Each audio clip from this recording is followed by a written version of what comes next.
basically picked all heroes that deal defensively with the playstyle of OG. Like, let them run at you, have an egg, have an arena, have a swap. So I prefer what NIGMA has for like the big picture of the game, but I think that if you give OG every element of their style, then they're going to be dominant. So I'll go with the OG so that we have the 1-for-1 split. We got a bit more, you know, animacy on the next panel where we're like, OG won or something, you know. But yeah, I like the Chen. I think it's going to maybe stay undefeated, and I'll go with OG. Yeah, I mean, stats don't lie. 100% win rate on Chen. So let's find out if OG can do it again, or maybe Team NIGMA will take this first game of the best of 3. We're finding out together with our commentary duo of Suns fan and Sinner. The time for preparation is short. Use it wisely. Hello, everybody. Suns fan and Cinderin here. You look beautiful tonight, today, wherever the hell you are, Cinderin.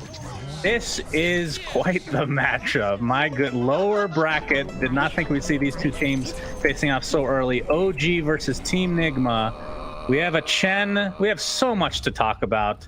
I never thought I'd be excited to say there's a Chen in the game, but alas, this is 2021. He hasn't been seen. Well, we saw him one game earlier this tournament, but aside from that, basically a dead hero for all intents and purposes. Cinderin, I feel like it's kind of a mental pick almost, right? Like OG picked it twice in the last best of 3 against NIGMA, and those were the 2 games they won. Correct me if I'm wrong. In this tournament, so they're kind of just rolling it again, and you would hope NIGMA, for their sake, are better prepared this time. All right, my fine. So Mail here, good start. Magic missile into the spear. This will be first blood for Kuroki on Team NIGMA's side. That's another hero we have yet to talk about, is freaking Vengeful Spirit. I thought this guy was dead too. Where are they finding these heroes from, Sin? I didn't know there's this many heroes in Dota. NIGMA play this hero together with Terrorblade exclusively, it seems like, and it's because of Vengeance Aura being so strong with Metamorphosis. When you turn into Metamorphosis with Terrorblade, I think you should be fine here, yeah. The damage bonus that you gain from meta is base damage, and that means that the Vengeance Aura gives you so much more extra just oomph in the fights. I don't really think Kuro will pick it without that hero, but yeah, I'm looking over these strategies. I feel like there's so many times I see OG's drafts and I'm like, I wonder how this is gonna work, and then it makes sense in the end. If I were to you just blurred out the 2 team names and you told me which draft you like more, it's the Dire. I think it's easier to execute. I think it's more clear cut what you're trying to do. But seeing that OG have won 2 Chen games already against NIGMA, let's see if No-Tail can do it again here. Good pressure top on both teams, really.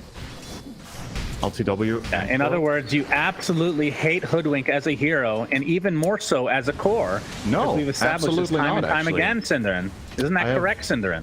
It has grown on me for Pro Dota, Good. And I'm really curious to see it on tops on this game, actually. I wonder how this lane matchup goes. Invoker Quaswex, notoriously not very strong in lane in the first few levels against a lot of ranged heroes, but I think against Hoodwink, he might be able to break even, which would be a great start here for Miracle. And it does look like that's kind of what's happening. Yeah, LTW had to pop his Fairy Fire to keep himself safe. Okay, we've talked about Vengeful. Okay, we have so much to talk about soon. I can't even get a hold of this game anymore. But do you even know what you build on? It's been a while since I've seen Topson play the Hoodwink mid. And he was known for it for a bit, and a lot of people thought it was kind of a meme. But I mean, he's picking it in a TI qualifier. Remember, this is lower bracket. Loser will be out. Winner goes to grand finals to fight Tundra, so still not guaranteed to go to TI. This is a TI9. There's too many stories, Cinderin. He's buying E-Blade. He's buying E-Blade. Come on now. It's all right. Thank God. I was worried there for a moment. I think in this game, when you're against Terrorblade, I actually think you want to go Maelstrom together with your Acorn shot. It's really a nice synergy these abilities have, because the internal cooldown on Maelstrom, I think it's 0.2 seconds. It's ready every time the Acorn shot bounces. It doesn't bounce fast enough that you don't get the full proc chance, and it's a really good way of cleaning out Terrorblade illusions and dealing good damage. So yeah, something like Maelstrom I would like to see, and then he could go either for the Aghanim's for the Boomerang, or he could go the E-Blade if he thinks that's cool here in terms of his build, setting it up maybe for the Morphling, so Mel doesn't have to buy it then necessarily. It's a little bit cute, I think, but... Sure, very cute. Everybody likes cute Dota. That's the reason you pick these heroes for sure. Yes, very cute. A lot of action top, but still no kills in this specific lane, other than that first split that we saw earlier. Okay, before we get on to the actual game itself, talk to me about Chen as a hero now as well, because No-Tail famously played it in the previous series in this tournament, and they owned. Why is this hero completely forgotten, and is it actually good? or is it just like this specific thing that they're able to accomplish with it? I feel like Chen is Chen to me is a very situational hero. It used to be in the position where you could just like first pick it a lot, but the biggest mind control almost getting some nail there. The biggest change I think is his inability to take a lot of the creeps early on. There's other nerfs that he got, as Thompson's actually going to solo Miracle. Wow. All right. Was not expecting to see that play, but that's a great start for him. That was actually the last lane I was expecting to kill. Me too. Like, this feels almost impossible to find a kill in that lane for either of them, really, but nicely done. Maybe surprising him a little bit with a 2-2-0 build. It is quite a bit of damage if you've harassed at first. But yeah, about Chen. You're slower, simply put. You can't take the stronger creeps as early as you used to, so you get your mech timing later, you get your kind of timing later. You're less powerful in general, but you're still awesome. You're gonna have to hold your horses in there because Kuroki has just died. Go ahead. Yes, my Miracle is still tossing it. Oh my god. Yeah, actually, taking turns apparently. Getting the first kill in the mid lane usually makes you snowball, but Miracle gets it right back. A very interesting turn of events here. But yeah, they do find the kill on Kuro top. Wants to make sure things are even. You know, it's a handicap type of thing. You want this to be as hype as possible. So we do appreciate it from a viewer perspective. Something we didn't really cover is the Dark Willow Magnus lane. I think in one of the previous games, I had a cast yesterday with Venge Terrorblade as well out of NIGMA, and we were talking about how that lane isn't very strong, especially when meta is down. You have like nothing basically. Seb and Soxa have done a good job at getting ahead on CS in this lane, not by a lot, but by a bit, and finding that kill. It's gonna get harder when Kuro gets more levels, so Seb's gonna have to skewer here. Yeah. He is perfectly fine though, I find that to be one of the more annoying voice lines in the game. The fact that ILTW is spamming it makes it even better though, against OG. Oh, Seb, he will get stunned here. He has skewered already, so 3 seconds on that cooldown. Gets the shockwave up with Soxa in the area. Seb is actually getting to get the skewer off close to the tier 1 tower. Pops the Fairy Fire in turn, and will live as a result. As Chen dies, Mr. No Tail himself seriously gets chased though, down what by is it with these unexpected kills? Like, how is Phoenix just soloing Chen in the jungle? What is going on? I don't know what to tell you, but Thompson did lose all his mana in it. Has a Ghost Creep and a Satyr Mindstealer. And he gets soloed. Like, what the hell? This is... I think I've seen like 1 or 2 kills in this game out of 6, because I'm looking at all the wrong lanes. Same. Intuitively. Like, I'm trying to make a point about something, not looking at the health bars in the top, and they're just finding these seemingly... It's crazy. It's good stuff. I think these kills are good. We're gonna assume they're good. Oh, top great lane. analysis as always. Again. Yeah, meta is popped. Kuroki's in the area with the magic missile. Gets it off of the bramble. Great zoning capability here from Soxa. Very easy to use, and that'll save Seb yet again. So the one lane that we've been talking about so much, they've barely had any actual action turn into a kill, is Thompson getting chased in the mid lane. GH with a couple fire spirits. Thompson doesn't have a level of scurry yet, so can't really go through those trees. Actually uses the sharpshooter, but GH will be able to sidestep it. And Thompson's going to be able to get this bounty now, and back to mid you go. So between the two mid laners, basically a wash in terms of net worth. A little bit in favor of Miracle because he got the second kill, but overall pretty even in that lane. Yeah, the question for me is who has the bigger impact in 5 minutes, right? Like, is it the Invoker that shows up with a Vessel, or is it Hoodwink that shows up with whatever Thompson is planning? Currently Power Treads, actually. Interesting to see. Miracle's really laying into him here. There's no mana on the Hoodwink after that EMP. Definitely pressuring him quite a lot here. Yeah, and they're really even on levels as well. As top lane Shadow Realm is popped from Soxa. He's going to get gone on by Kuroki though. Wand will keep Soxa alive. Seb gets set up very nicely by that Curse Crown into the skewer. Bramble to follow, but Kuroki, he knows his way around the maze, Cinderman, and will live as a result of this. It feels like every player in this lane is perpetually at low HP, but no kills really. Let's just stop casting that lane. They're playing a lot on pressure, which is really good to see, right? Like, you have this Venge Terrorblade lane, but you're not just sitting back and trying to farm and being like, okay, well, our lane has nothing. You're playing strong when you are strong, and then they're kind of just weathering the storm outside of that. I think this top lane's been very well played by NIGMA in particular, actually. Terrorblade is 700 net worth behind the Morph though, which is concerning, but given the circumstances, Sumail's lane is just easier. Like, playing Morph against Mars, if you have a head start from Chen, it's just so easy. Mars can never really burst you if you're on your toes, you have more damage, your range. No Tail getting caught out. Tornado EMP surrounded by GH and Miracle. Miracle takes credit for that one. Something we've failed to mention so far because we've had so much to talk about, Synderin. From Sumail's perspective, I'm assuming this is an Ags game, right? You just turn it to the Dark Willow and go ham. For sure. Is that kind of the idea behind it? Yeah, I think so. He might stop for something else on the way though. I wonder, like he's currently hovering a Void Stone. Usually when Morphs buy this, they build it into Lincolns. I don't think is there anything else interesting he would buy with a Void Stone? Not really.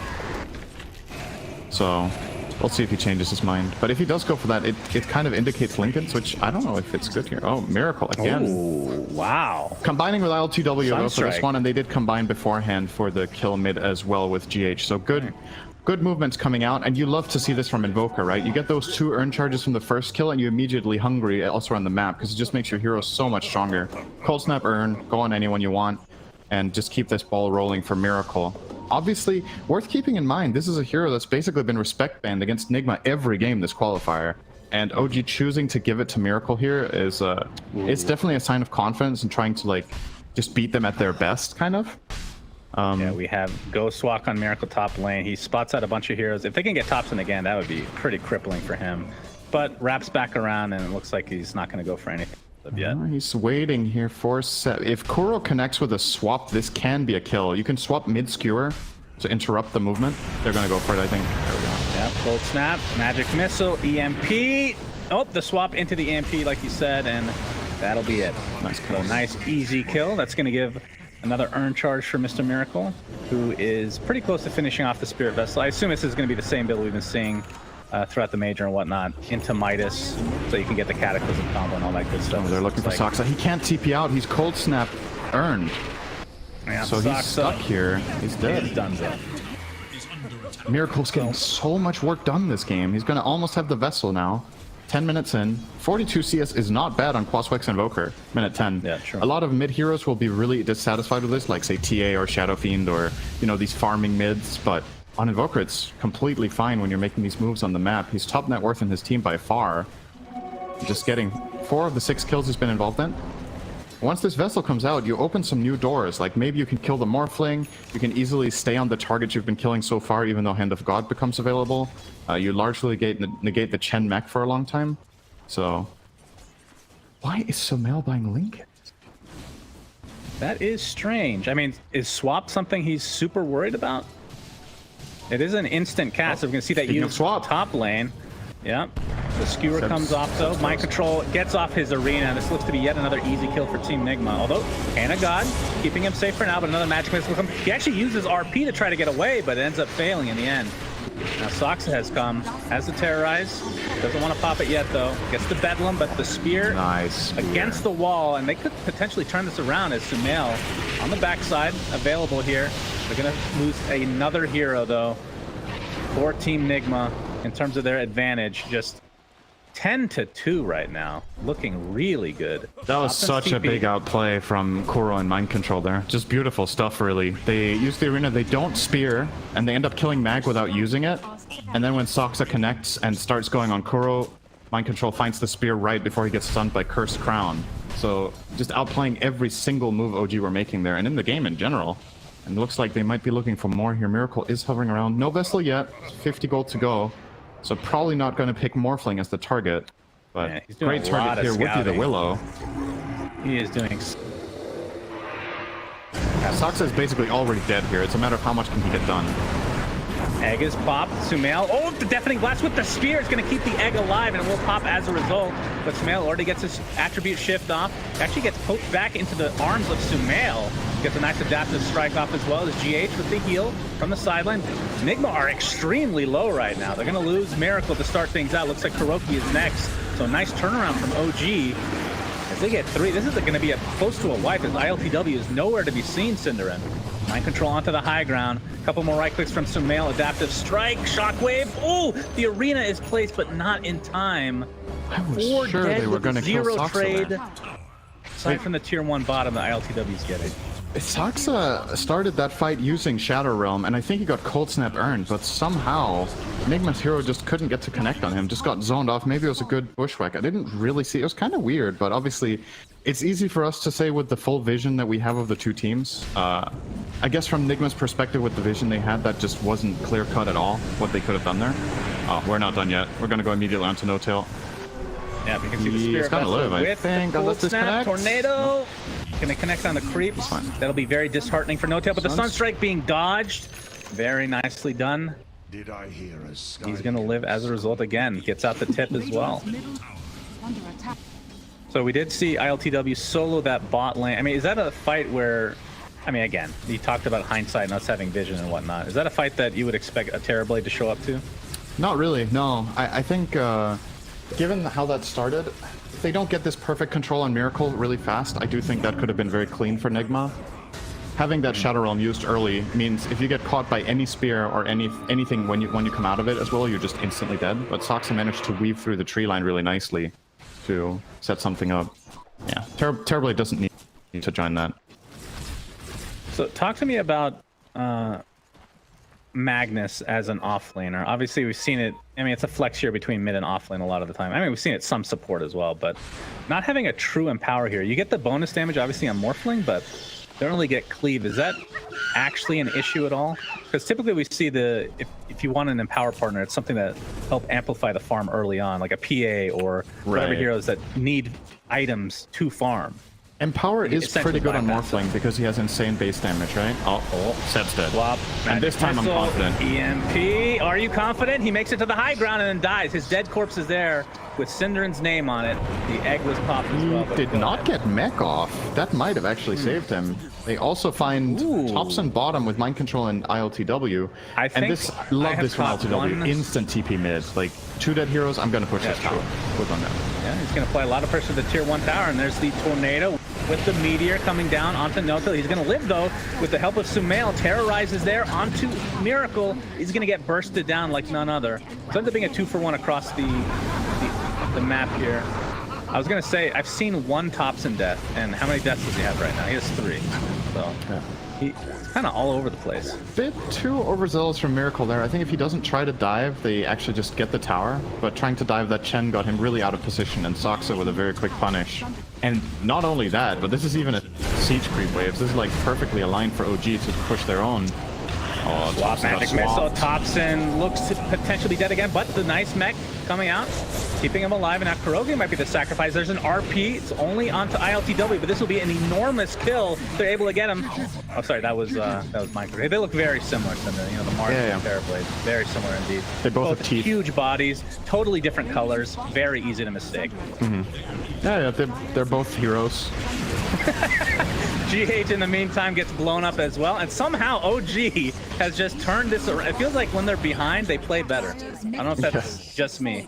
It really feels like something that's deep inside them. The thing that's so beautiful about this is how fast everything happened, right? So Nigma find 2 good kills, they go push mid, 1 overextension from Miracle, and OG get, was that 3 kills, a tower, and straight into Roche. Like, all of this happened within 1 minute. It's so quick and so punching. Nigma know this is happening though, so they're gonna try to go and connect. And this, honestly, this could get scary for OG. They don't have RP, and Nigma have everything except... No, they even have Supernova. Oh my god. Ult comes out onto 4. Nobody's even in the pit right now. Here comes the meteor to follow. Thompson dies right at the beginning of this fight. Definitely Blast not really going to connect on anything. Is the egg also not going to connect? But there's a huge terrorize on basically everybody from Team Nigma. Can they follow up with anything is the question. Doesn't look like it for now. Sumail Wavestorms through. They've lost 2 so far. The buyback now onto Saxa, but they're going to lose Seb as well. Buys back in the game as well. This Roche is extremely important for them based on the buybacks, if nothing else. With that Nigma, we'll back up. This was without Metamorphosis, by the way, which is up in 7 seconds. Yep. The Supernova and Arena have been used now, though, so OG might feel confident that they can eventually just slowly wither down and claim this Roche, like this. But go for one of the best heroes at stalling. The meta is up. Mind control jumps in, the spear will completely whiff, and he's going to get decimated as a result. But Seb, this might be a dieback. He skewers on the other side. There will be a trade in the end, though. Three from NIGMA now on the run. Kuroki trying to make his way to safety. Doesn't look like it's going to happen, but okay. The sharpshooter actually connects on Miracle, but either way, Kuroki finds his way to the grave. And the Roshan is still not dead yet, Cinderman. ILTW has the meta up and running. That's a buyback now from Kuro. I think we're able to get this. Bushwhack not going to connect, but the delay is there. The Bramble extremely annoying. Tornadoes seemingly have zero cooldown in this game as Sumail trying to solo this Roche. It is taking so freaking long to get it, and he gets it in the end. Jesus, Gaben. Finally, this Roche fight has ended as NIGMA, well, I was going to say they're on the run, but maybe not. Egg is on cooldown for 26 seconds. All right, we can take a little bit of breather as Soxa dies. Read it in for Soxa, give him the old F as Kuro gets off the magic missile, getting healed. Oh, nice Sharpshooter sidestep. whizzes right by him. This is one action-packed game. Yeah, I love when the team won on that move. Thank you so much. You're the best co-casters Honestly, anybody like, could ever ask for. The thing that's so cool about this is that I don't, you know, like OG coming out with the Aegis is the only reason we can declare a winner there. Like outside of that, it was trade-off for buybacks. It was good cooldown usage. They're really playing on the limit of what they feel like they can pull off, right? OG going for that Roche after the mid tower might seem really greedy because they don't have RP. But they're doing it knowing that there's no meta on the other side. Okay, this is a mega death set, by the way. Sunstrike. So they're kind of playing it on the limit, right? And then NIGMA feel like they can contest because they have exactly the tools that they do. They just get Supernova in time, they go and contest. Then with the buybacks OG come back with, they have numbers, and now with the big cooldowns, they think that slowly but slowly they can get it. It's honestly just really good play overall in decision making to pull this off, really, from both teams. OG do eventually get the Roche, but if NIGMA don't go and contest there, OG get it for free. At least this way they had to pay for it quite a lot. Radiant's bottom tower is under attack. I mean, how important for this game is the Roche? I know that sounds like a stupid question, but a lot of times when you take the Roche, you don't really do anything with it. Is this a lineup that OG can take advantage of in terms of getting more map control or potentially trying to go past the tier 2 towers? I don't think you get past tier 2s yet. I just don't think you're strong enough to just bulldoze down the lane. NIGMA have insane team fight between Invoker, Mars, and Phoenix. You're always at risk of getting swapped. Of course, you have the Lincolns, like we talked about, so that can help a little bit, but there's ways of breaking it, right? Just a quick cold snap can break it. Honestly, that's kind of the only thing, though, so that's kind of cool, I guess. But yeah, I still wouldn't advise OG to just bulldoze a lane. You use this Aegis to try to pressure. Maybe you find a tier 1 tower bot or maybe a tier 2 tower top, but you probably don't look at high grounds. And more than likely, the move you make should be included in the smoke, where you smoke Mag and Morph together and find a skewer kill. With the E-Blade is probably the timing here. 1 kick all the way for Sumail. It's a very big power spike for their lineup to get this E-Blade. Yep, for sure. Yeah, I think that's what they're going to do. Just play the map, wait for that one timing, and then go for something. They're setting up top already as the next objective. But will they wait for E-Blade or not then? Maybe they just go. This is the hardest tower for NIGMA to defend in the game, so probably you're going to see them sell it. Taking this tower is very, very easy with Aegis compared to the other tier 2s, just because of positional advantage the attackers have. In both bottom and mid, the defending team have more angles. Yep, GH showing himself with that Sunray. Just delaying a bit. Queuing up the shard for himself, but like you said, it looks Wolf like behind. they might just give this up. Sumail hits so freaking hard. He has Wolf Aura and Empower level 4. Like, I think he got plus about 60% damage here from these two. Plus the Empower, yeah, it's quite a lot. It's strong. But if you look at the net worth, this is a very even game. You can see from ILTW's perspective, he is obviously farming really well. Went for a Diffusal, by the way, as a third item. Not the most common thing. Obviously, I would assume this is against the Morphling, if nothing else, to try to drain that mana. It feels like the carry you buy Diffusal against. Yeah, it's just that. Like, it's also one of the few carries that you would even see Gyros by Diffusal against. Once Morpheus mana burned, his impact is just very, very limited. Oh, we're gonna have to wait for him from Sumail. Kuro staying alive just a little bit longer. The meta's caught by LTW. All right, that is the Aegis. They got the tier 2 and the Aegis to follow. Here's the Margarine on top of the egg. The Terrorize is used on a couple of heroes, but this is not going to turn into any kills, at least not yet. It looks like everybody's able to retreat successfully.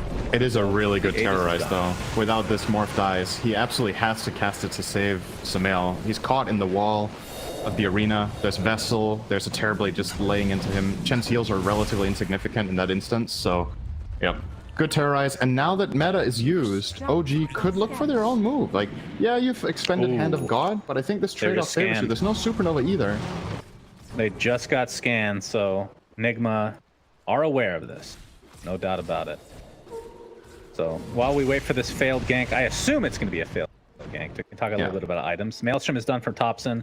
He is 300 away from finishing Agnum Scepter. Okay, this is a hero we have yet to actually discuss in depth, Synderin, and I say that very sarcastically because we've talked about probably an hour's worth about Hoodwink as find MC here. Mind control. Oh my God! You were supposed to see him. I think he did see them and he just didn't realize. It's like there's no way there's a Mars in this game, right? This is Dota. That doesn't sound very lore friendly. Anywho, what do you think of Ags with the boomerang?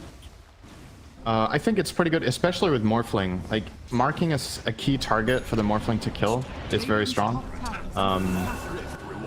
It's just the overall amplification of it in a game where, honestly, a lot of this is just going to come down to who gets the first pick, right? Like, that's what you want in this game. You have a Blink Skewer versus a Bench Swap. So getting that immediate key kill is really big.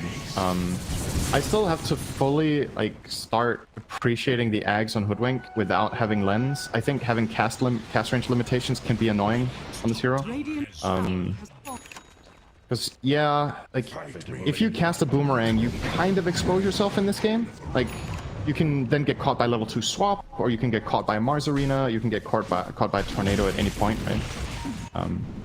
But his next item is going to ensure that doesn't happen. He's just queuing up a BKB as his third item here, and I really like that from Thompson. I think it's a great choice to ensure that you get to land that key spell and dish your extra damage. Yeah, I mean, the fact that it gives you minus 25% status resist with a lineup that has Magnus RP sounds kind of scary. No, there's some decent synergy. Spell damage. We have a smoke now from NIGMA. ILTW showing the illusions here. He is working towards the Scotty next, not super close, just has the one ultimate orb for now. Thompson gets swapped, about he's the just E-Blade. Instantly dead. Alright, they're just gonna get the arena.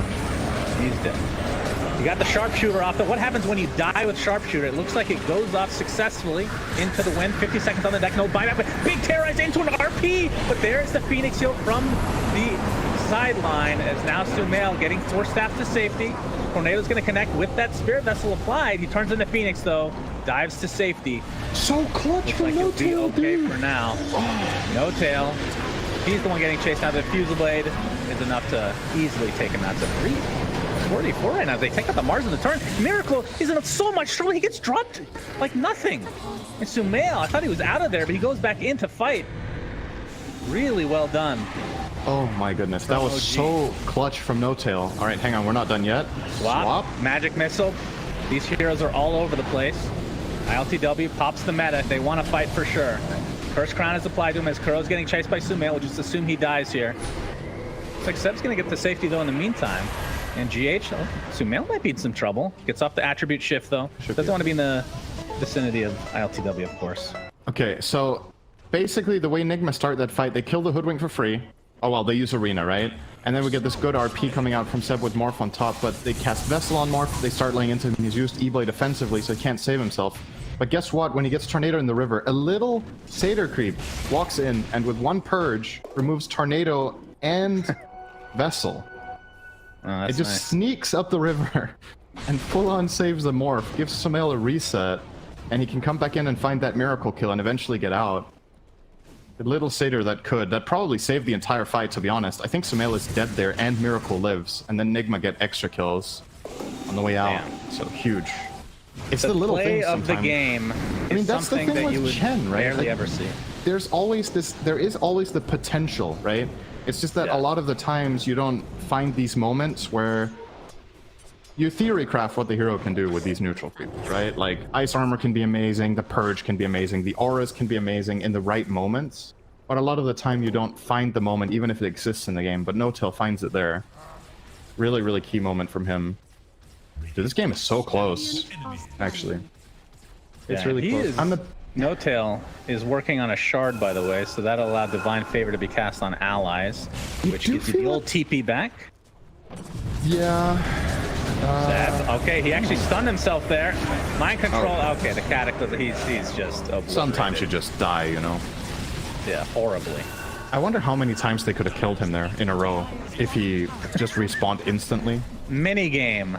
Somebody add that to the arcade. Probably please. 3 or 4 times. They had a lot of damage. But yeah, I gotta say though, like the gold is even in this game, 2k lead for NIGMA. But if let's try to think a little bit ahead here in the game. I don't. Oh, whoa. He just walked in there. All right, that's he's speared, not he's gonna dead. end well. NIGMA are definitely covering that angle. So, okay, let's say this game progresses, right? You go later in the game. You have Invoker, Phoenix, and Terrorblade, arguably 3 of the single best late game heroes in their individual positions. Invoker gets crazy when BKBs get low. Phoenix, in my book, perhaps the single best late game support on average when it has all the levels and a refresher. And then Terrorblade, one of the best late game carries. What do OG have that matches? I think Chen falls off. You just undoubtedly will be weaker, right? Compared to these other heroes. Then you have the Mag Morph, which, as we've talked about, the Empower is nice, but it can get a little awkward, and once Aeon Discs come out, you kind of counter Mag to a larger extent. So I think a lot of what OG has to do to win this game actually has to come from Soxa. That's gonna be the hero I'm looking at. You need huge Terrorize, you need to maybe isolate a hero with Bedlam so you get ahead in the fight. It's just, I don't know, man. I think OG has played a really, really good game.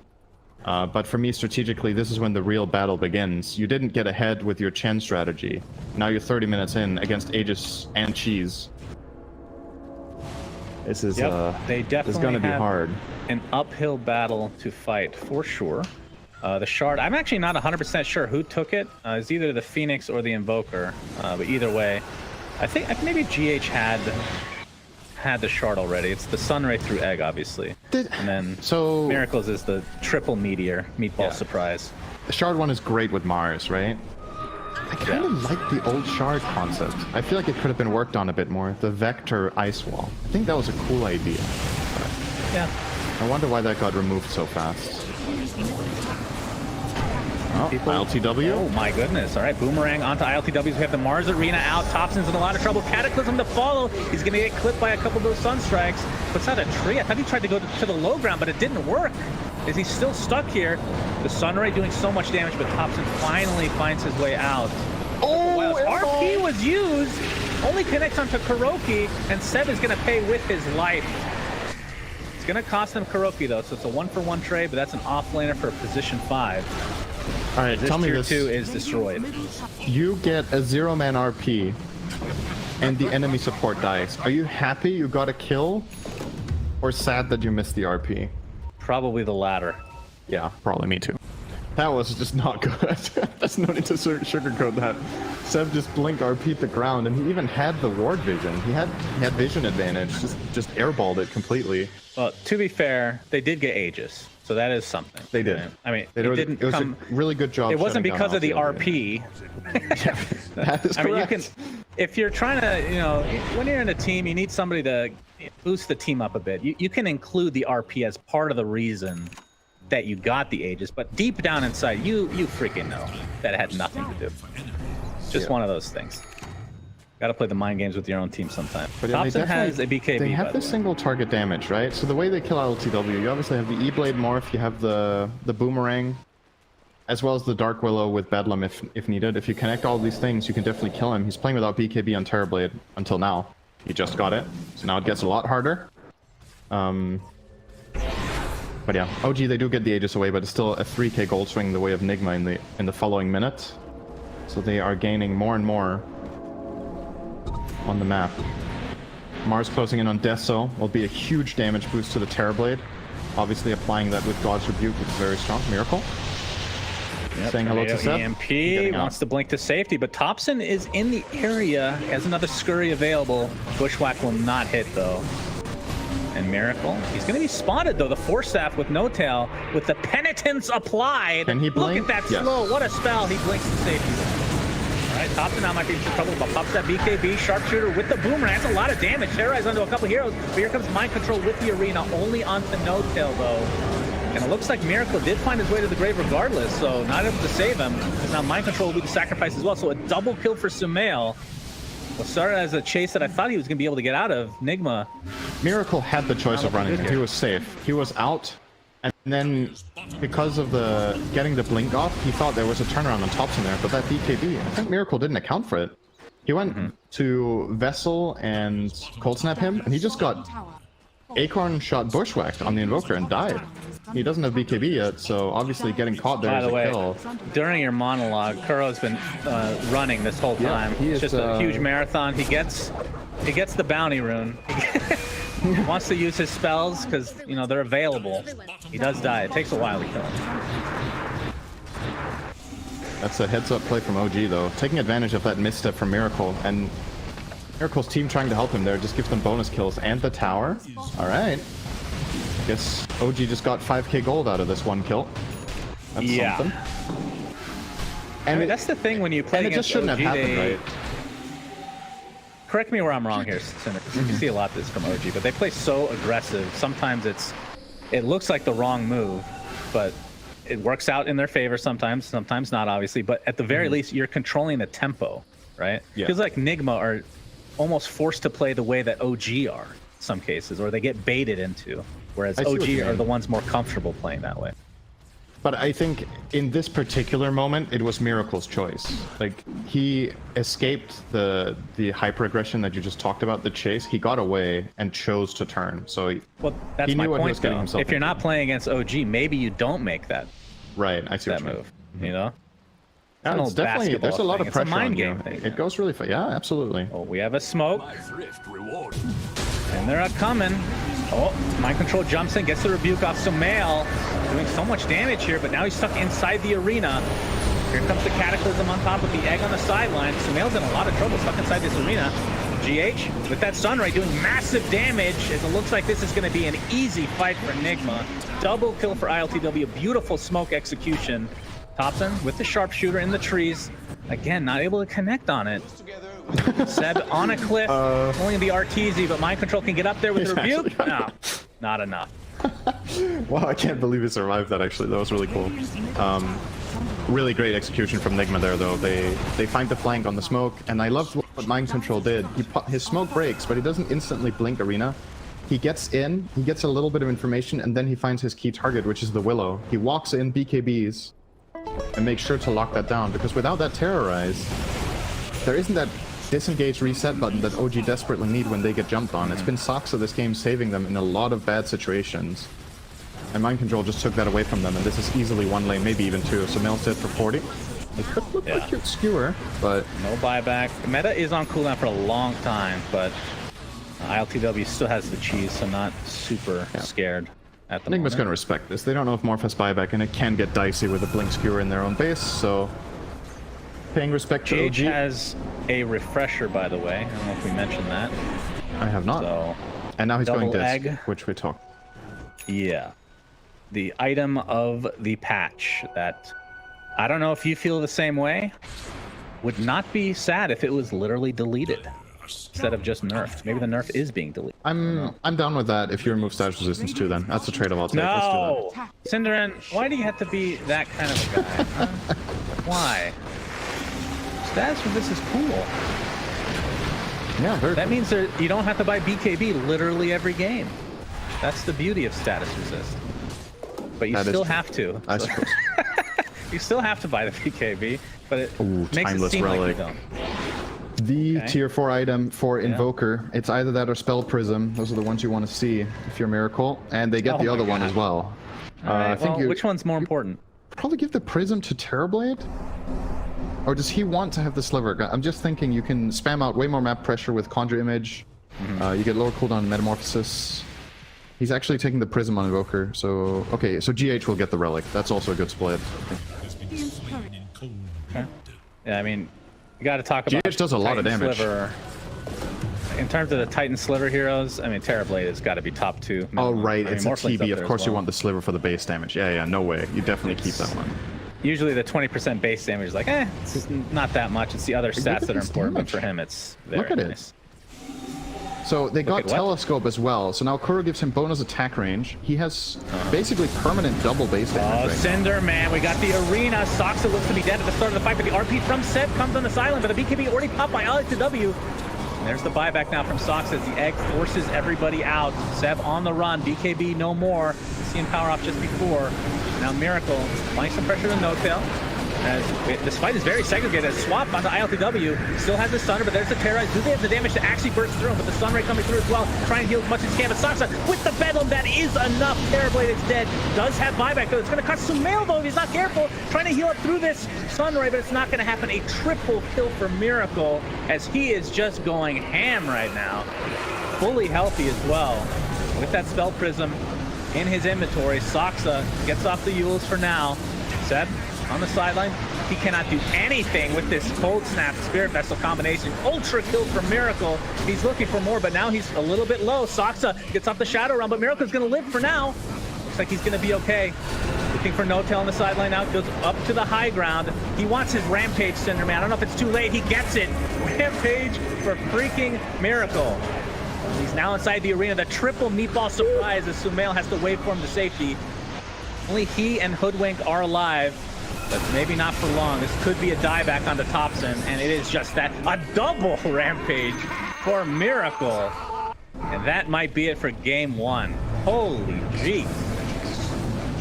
And I was going to compliment OG in that situation for finding the kill on Terrorblade. I feel like there's less than a handful of teams in the world that even find that kill after the way that fight started. It was incredible spellcasting to make them get this kill on LTW, but NIGMA supporting cast, GH with 2 amazing supernovas. They're going to find Hoodwink here.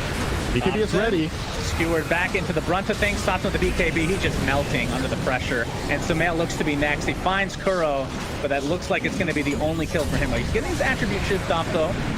But the Sunray coming through with that Spirit Vessel, there's not a whole lot to be done. And that'll be basically it. Oh, the skewer onto 2 into the fountain. Not quite in range to get both of them. And the GGs come out. NIGMA, game 1 victors, best of 3, lower bracket to see who faces Tundra in the grand finals. Man, that was a lot of fun to cast. I think to Hopefully that was everyone's fun to watch surprise, there. this game Holy was man. really high skill. So there.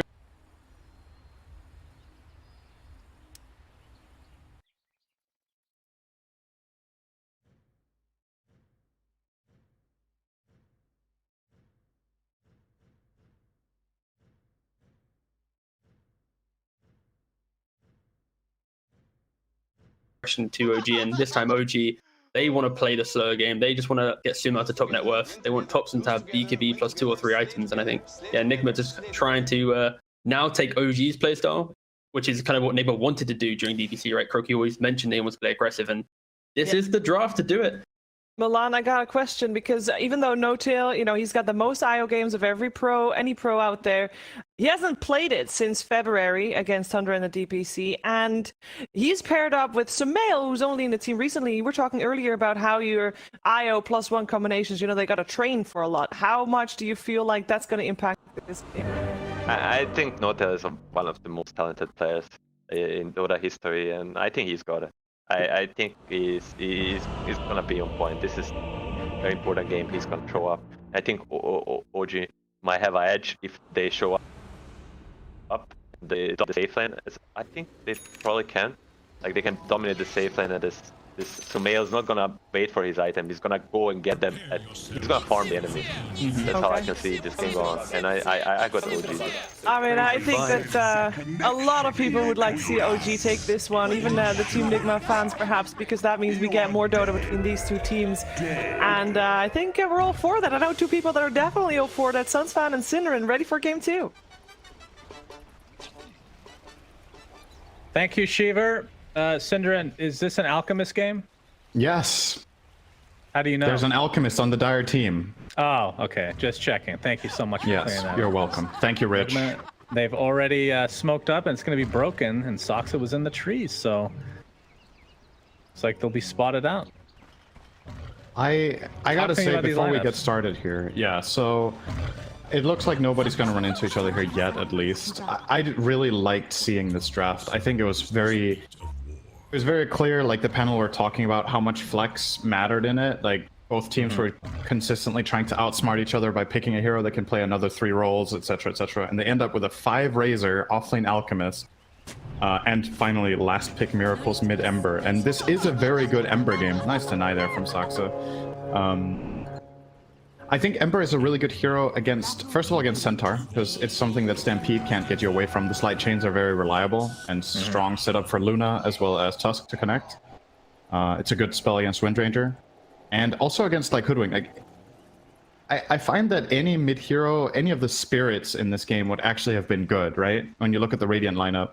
Something that can outrange the Centaur and escape, something that can dodge the Shackle Shot and the Bushwhack. It's a very high skill game for Miracle, where if he does a very good job, there's so many big plays to be made, but it's also a bit of a minefield.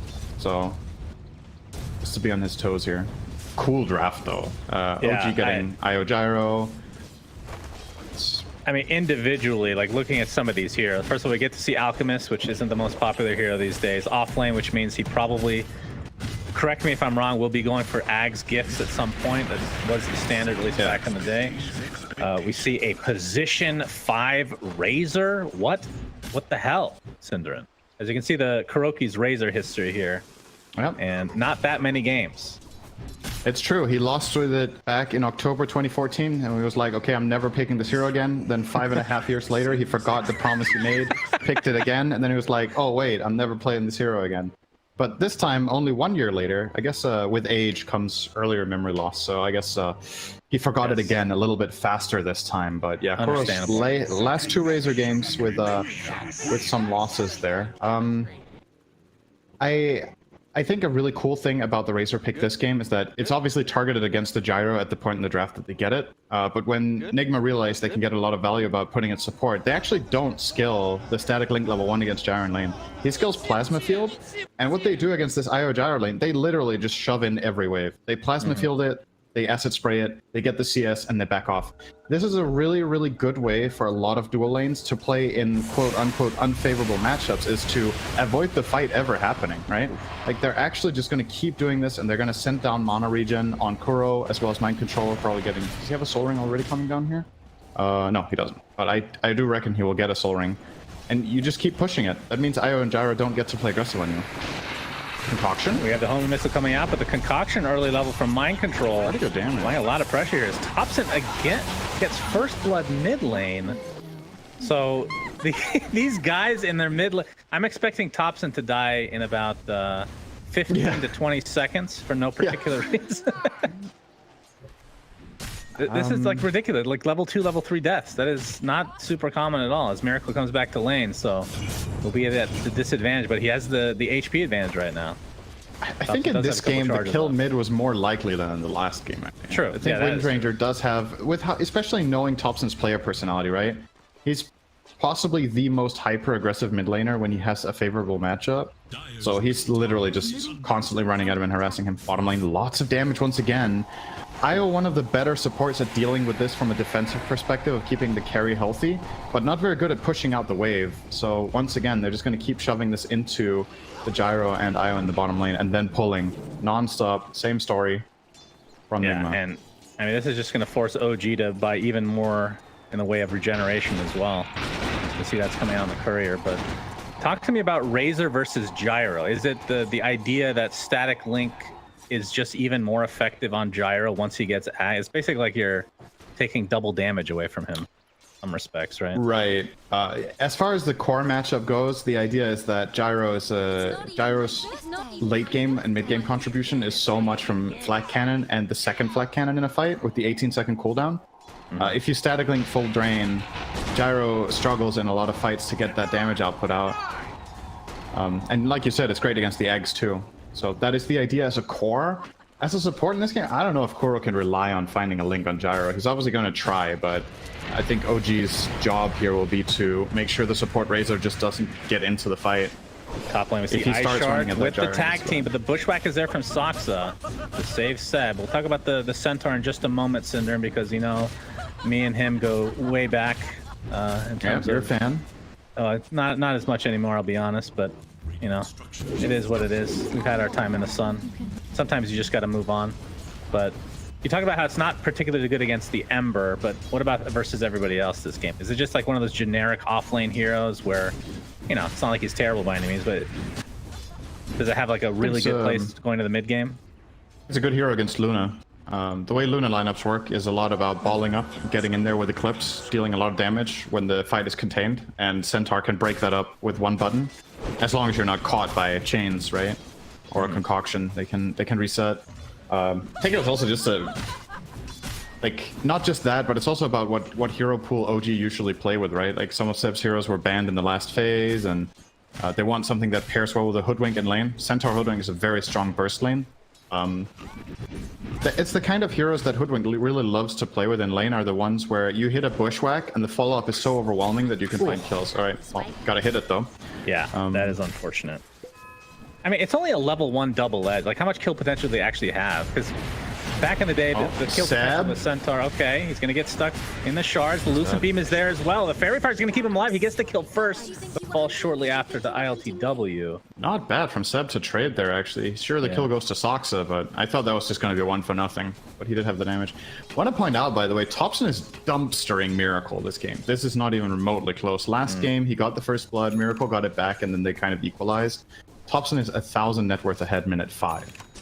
He is completely ruining Miracle's lane. 37 and 11 against 18-0. I have not seen Miracle lose a lane this hard in this qualifier so far. That's a really good sign for OG. Miracle's level 4. Thompson is almost level 7 in this lane. It's almost a 3-level advantage. Holy just gee, relentless. That's crazy. But there is some comeback potential from Ember as a hero, as Seb is going to die again top lane. So a couple early deaths for him, which will provide Soxa with some much needed levels. I guess you could take it as a silver lining, if nothing else. But yeah, what is the comeback potential for Ember this game? Because it is a hero that can come back, but in what scenarios will he need to find them? Yeah, Ember usually comes back through plays, right? If he has a hard time, going to farm a lot will generally be a bit slow. All right, check shot, I'm gonna connect. But who do you connect with? Probably you play around the Tusk, I would imagine. Try to find some good kills together on side lanes. Io Gyro are very susceptible to Ember rotations because they don't have any lockdown. So Ember can just get on top of them and chase them down. You can relatively easily slide dodge the rocket if you have good timing. So I would like to see Miracle go there for his first play, if he can get to that bottom lane. Yeah, No Tail actually baited out the static link on to himself. Just tethered away, and that's going to set up a nice kill here for Sumail. So that was actually a really smart play from No Tail. Very high IQ. No Tail, and I mean, these players in this game have so much history in Dota. They played like every freaking hero between him and Kuroki. Like, sometimes I'm sorry, but sometimes I feel like the way OG used the chat wheel and the tips and stuff is just Markov chain. Like, they kill Kuro, he goes, I love this game so much, man, Banjo charge, and then he tips Miracle mid. Like, what did this have to do with literally anything? The whole idea is to be as random as possible, so that thought that's going through your head is it's going to be a focus fire mid right now, Miracle. He's just pressing all of his buttons. I mean, confusion. All right, we did something good, guys. It rolls hand over keyboard, you know? Yeah, it's all about the chaos. 100% it's about the chaos. All about but you're right, like, the thing you were saying about playing all these heroes at this level, right? Like, at this point, there's... The biggest surprise in this game will not come from, like, the playstyle of the players and what their heroes can pull off. It's the strategy itself, right? In the draft, I think the Alchemist pick caught OG off guard, but they adjusted well on the fly. And... honestly, though, if Thompson hadn't been destroying Miracle this hard, that's true. That is true. Really sorry about that. If Thompson hadn't been running mid over this hard, Miracle will be in a, or NIGMA in general will be in a pretty good position in this game. So there obviously is that individual skill factor. I don't think this mid lane goes like this every game. Like if they play it 10 times, Miracle loses this hard maybe once or twice. So really big for Topson to come up like that in this deciding game for them. They have to. The crazy thing is that could have gone the same way last game if he just didn't die right after he got the original kill, right? Because that's when you typically snowball. I don't think the matchup allows for it. I don't think, even if Hoodwink gets the first kill on Invoker, I don't think you can win the lane this hard. But with Windranger, you can't. Oh my god, he's pressuring him so hard. That's a lot of damage. That Miracle forced away. Crap ton of damage. Doesn't even get his own range creep in the tower. Well, see a Stampede. They're going to try to go for ILTW. Ice Shards are there. The break. No, they block them out. Very nicely done. The homing missile was very close, but no cigar. So Sumail, that's the first attempt at the relocate gank. And back he goes to farming in the bot lane. He's pretty close to his Maelstrom. Do you want to see any particular build? Is it always Aghanim Scepter after this? I've seen a little bit of leeway in the build for Gyros, but what would you prefer this game? As Mind Control, taking a Focus Fire, as the concoction out, it looks like it'll create enough space here. Topson will not find himself. Oh, this will be a big pair. Yeah, this will be a big kill for Miracle if he can get it. Windrunner's there for Topson. He's continuing on with that Focus Fire. My god, the duration of this is insane. Gets off the power shot. That'll lead him into a kill, but the untimely death, that is exactly what Miracle needed. That is actually such a dream outcome for Topson. Considering you're getting jumped by 3 or 4 heroes, not only did you get a kill, but you got killed by Tusk. Yeah. It was not the Ember that found that kill bounty. So... And forced a big rotation from NIGMA. I don't think he feels too bad about that. The logic in this move from him to begin with is to shut down the Alchemist farming the jungle, right? But yeah, for sure. Probably didn't have any business getting that. Talk about how the gold didn't obviously go into Miracle play, but the fact that he got XP, I mean, he needed that so freaking bad. Yeah, he did. Right? That's true. He was so far behind. That certainly helped. OG are in here stealing NIGMA stacks. Yeah, and that's going to cost them. Sumail with a concoction from Mind Control getting chased. Nice block off again. My goodness. GH just showing why he is one of the best Tusks in the world. That leads to a kill onto Sumail. But Topson, again with the Focus Fire. Shackle Shot's going to connect. Here comes the snowball, though. As Miracle's in the area as well. GH is going to get brought down eventually. Topson has to be a little bit careful here. No trying to heal him to a high degree, but not going to be able to do so as No Tail now will be bursted down as well. So 3 kills, and all it cost them was a GH Tusk. Don't think people have to push this any further as Sumail has come to play as well. As you are just enamored by the band. Man, you are very easily distracted by a banjo. That's good to know. I don't know why I find this. I don't know why I find this so funny. Like he dies, and the first thing he says is, "I love this game so much, man." And he plays his banjo. Like, how is that your reaction to getting killed? He's just keeping morale high. I think they thrive on just pretending that nothing matters. All right, it's good in the future. I'm gonna have to buy a banjo so that I can easily distract you from doing your job the rest of the way. You are generally great at doing that as soon as we get on camera immediately by looking at me weirdly. That's very true. Seb? ILTW setting something up with GH here. Oh, the Lucent Beast gonna be able enough to finish him off into the Eclipse. They lose 1 in the Tusk, and the Eclipse is completely mitigated thanks to the stun. To ILTW. Play the banjo. There's no banjo yet. No banjo charges there. He broke the string. Topson. Okay. MC is in a big Focus Fire. Mind Control looks to be dead. Lucent Beam is there. Oh. Survived a little bit longer than but Topson is getting out of control. Is he not? I think the Maelstrom's on the way, right? It has to be. This feels like it's been a while. Maybe his courier got killed earlier. Yeah, I think it did. Yeah, it's coming now. So, okay, let's look a little bit ahead. So Gyro is doing very, very well, clearly, and he will go Ags. I just think it's, you asked earlier, I think it just makes sense. Stampede, Hoof Stomp, Double Edge. Topson is in the area as well. They are able to take out ILTW. Double kill for Sumail with the relocate, and GH definitely regretting his decision to help out. As that'll be a 3rd kill likely for Sumail. Indeed it is. 2K net worth lead for OG. They want to extend this to a game 3. Yeah, Gyro is getting absolutely enormous. Ags will be up in probably like 3 minutes at this rate for Sumail. So he'll be sitting on Ags Maelstrom Treads minute 16. Oh, they might find Miracle. He has 1 remnant left. Didn't dodge that well. Does hit in the end. Kuroki with the static link. Seb? forcing Miracle out of the trees, and another shackle shot into another death, this time for Kuroki. TP support from GH, ready to go. In fact, multiple heroes coming in for Team NIGMA. And Seb with the Vanguard just so tanky, they don't want to go on him. Really good positioning here. There's another homing missile on the Miracle. Shackle shot connects as well. Beautiful timing of the layering. Obviously, can't really time that, but very well played either way. At least a much needed kill again onto Miracle. Miracle is having a bit of a rough one. They're playing heavy punish because of this Alchemist offlane pick. When Mind Control isn't playing these like stronger controllers or lane dominators that he's very famous for, you do open up this vulnerability in Enigma's draft, including a 5 Razor as well, right? Where at this point in time, OG's line is just stronger. So you have to try to play keep away and try to get like long range kills with beams, with slight chains, this kind of stuff, instead of just fighting head on into an IO gyro combination. I think your timing, honestly, is Alk getting Ags and giving it to Luna. That's when your lineup suddenly has something special. When Luna gets level 2 Eclipse as well, and you just pump that Ags out in the middle of a fight when BKBs are not available yet, that could be a turning point for NIGMA. They kind of have to, honestly, I don't see any other play on the map right now, except maybe getting this one Hoodwink kill bot and the tier 1 tower. Nothing is available for them outside of that. Soxa Gonna pop the scurry, but blocked off by the shards. TP's coming in from Seb, though. And you can see the sharpshooter was actually used in addition to the Stampede, but no Blink Dagger yet for Seb. He's really close to it, though. But this will be enough to defend this tier 1 tower. In fact, a relocate was popped as well. Is there any way that the Ags is going to go to Miracle instead? Dire's bottom tower is if the game was going according to plan, maybe.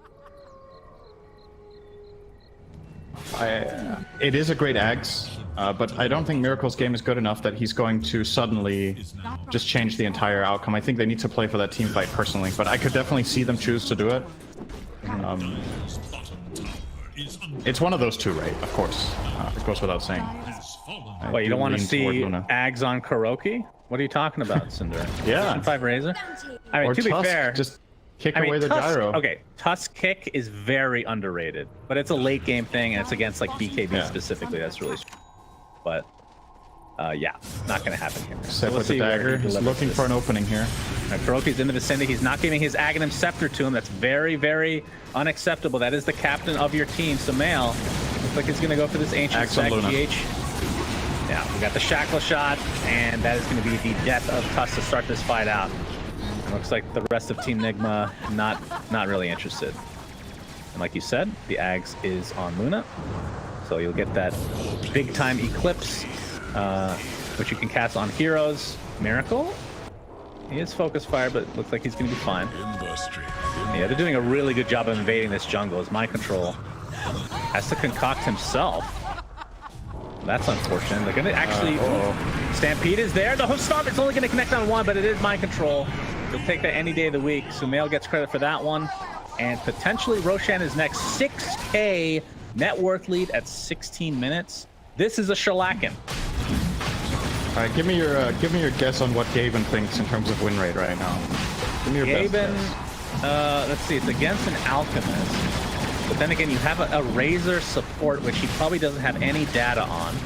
So I'm going to say 5% for Team NIGMA. Damn, dude, you hit it. Is it? Okay, excellent. Spot on, 95-5. I would say I cheated, but I literally don't know the hotkey to show that still, after 10 years of guessing. Dude, that was a really good guess. Wow, I did not think you were going to guess that high. That's still...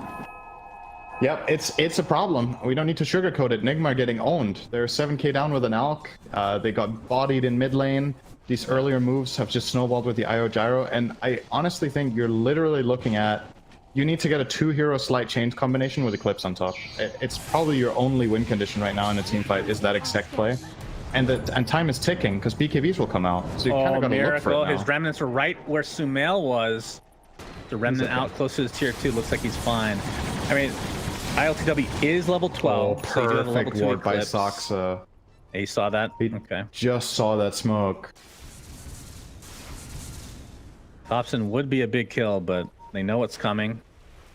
And obviously Roshan already dead. Aegis is on Sumail. Now Mind Control, homing missiles there. and it just feels like there's no getting out of this one. I'm gonna go out on a limb and say that he is gonna die here. He's very dead, very, very dead indeed. Enigma, they were in the area, but and smoked obviously, but like you said, it was spotted out early. So yeah, this is getting ugly. Well, okay, into the triangle they go. This would be a huge kill onto Thompson. That's the snowball to start. Oh, the shards break him in, and yeah, there's the Eclipse. Doing a lot of damage, but Thompson's gonna live, but there's the plasma from Kuroki to finish him off. Static Link applied as well. No tail. Still has that relocate coming in 3 seconds. We'll see if he continues to tether to Sumail. It looks like it's not gonna be the case. He wants to fight. And despite getting that one kill, ooh, okay, Miracle. Oh, shucks. I could have waited a little bit longer on the sharpshooter for the kill. Has one more remnant. Seb, gonna get chained. Soxa has the bushwhack. Not gonna be the range here. Away he goes. All right, so that's the silver lining for Nigma, that Miracle does live finally. But still, usually when a team trades the Razor for the Wind Ranger, you're like, that's pretty even. But in this case, it's a level 9 position 5 Razor for the level 15 position 2 Wind Ranger. So it's something. But Nigma were hoping for something bigger there. Every Eclipse that doesn't give them a big win means BKB is just that bit closer. And that's the ultimate counter. So this dire lineup, they have nothing against BKB at all. You have a Luna with a little bit of glaives, that's it. It's not. So ILTW, I mean, obviously it's pretty early, but has Dragonlance, Yasha, and I mean, you did see the power of that Ags Eclipse. Okay, ILTW maybe turn around here. Okay, with GH's help though, they're able to take out Thompson. So Nigma, they're gonna lose Kuroki on the other side, but again, like you said, they'll take that. So a couple of, I don't know, untimely deaths here for Thompson. Creating a little bit of open his BKB space is getting delayed at least. Gyros is, of course, already up and running, so he can solve the Eclipse. Wouldn't mind seeing Nota go for a Glimmer Cape this game either. Similar logic, just make sure whoever gets targeted by Eclipse stays alive. Relocate top. They've got GH. Yep, he's dead. And obviously Roshan is, or the Aegis online for Sumail.